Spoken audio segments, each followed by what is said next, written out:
Halo semuanya, perkenalkan nama saya Elianora Butar-Butar, NPM 221434065. Saya mahasiswi PGSD di Universitas Muslim Nusantara Al-Wasliyah.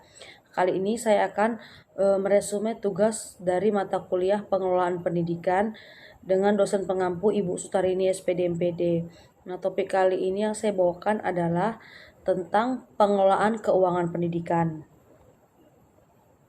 Pengelolaan keuangan pendidikan merupakan salah satu substansi pengelolaan sekolah yang turut menentukan berjalannya kegiatan pendidikan di sekolah.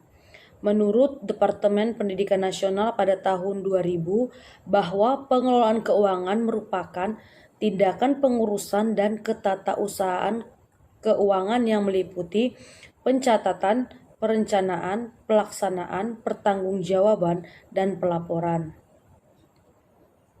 Nah, adapun beberapa kegiatan pengelolaan keuangan yaitu satu, memperoleh dan menetapkan sumber-sumber pendanaan, kemudian pemanfaatan dana, kemudian pelaporan, pemeriksaan, dan pertanggungjawaban. Tujuan dari pengelolaan keuangan sekolah yaitu yang pertama adalah meningkatkan efektivitas dan efisiensi penggunaan keuangan sekolah. Yang kedua, meningkatkan akuntabilitas dan transparansi keuangan sekolah. Yang ketiga adalah meminimalkan penyalahgunaan anggaran sekolah. Nah, adapun prinsip-prinsip dari pengelolaan keuangan sekolah, yang pertama adalah transparansi, yaitu adanya keterbukaan dalam pengelolaan keuangan lembaga pendidikan, yaitu keterbukaan sumber keuangan dan jumlahnya sesuai dengan penggunaan dan dapat dipertanggungjawabkan secara jelas sehingga bisa memudahkan pihak-pihak yang berkepentingan untuk mengetahuinya. Yang kedua itu adalah akuntabilitas, yaitu kualitas performasi seseorang dalam menyelesaikan tugas untuk mencapai tujuan yang menjadi tanggung jawabnya. Akuntabilitas berarti penggunaan sekolah dapat dipertanggungjawabkan sesuai dengan perencanaan yang telah ditetapkan dan peraturan yang berlaku. Yang ketiga itu adalah efektivitas, yaitu pencapaian tujuan yang telah ditetapkan.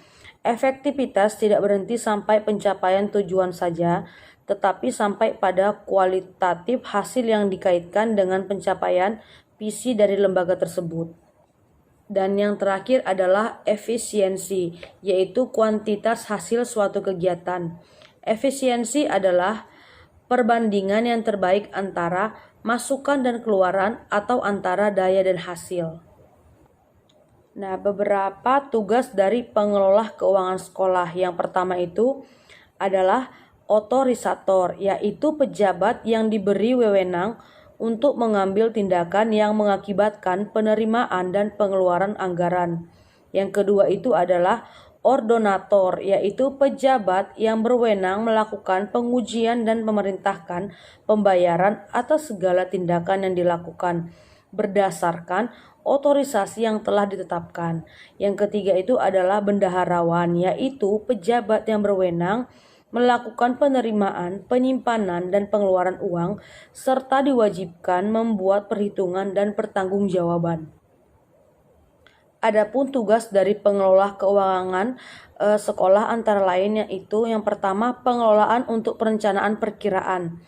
Yang kedua, pengelolaan memusatkan perhatian pada keputusan investasi dan pembiayaannya. Yang ketiga adalah pengelolaan kerjasama dengan pihak lain. Yang keempat adalah penggunaan keuangan dan mencari sumber dananya. Adapun sumber-sumber keuangan sekolah yaitu yang pertama adalah dana dari pemerintah. Disediakan melalui jalur anggaran rutin dalam daftar isian kegiatan yang dialokasikan kepada semua sekolah untuk setiap tahun ajaran.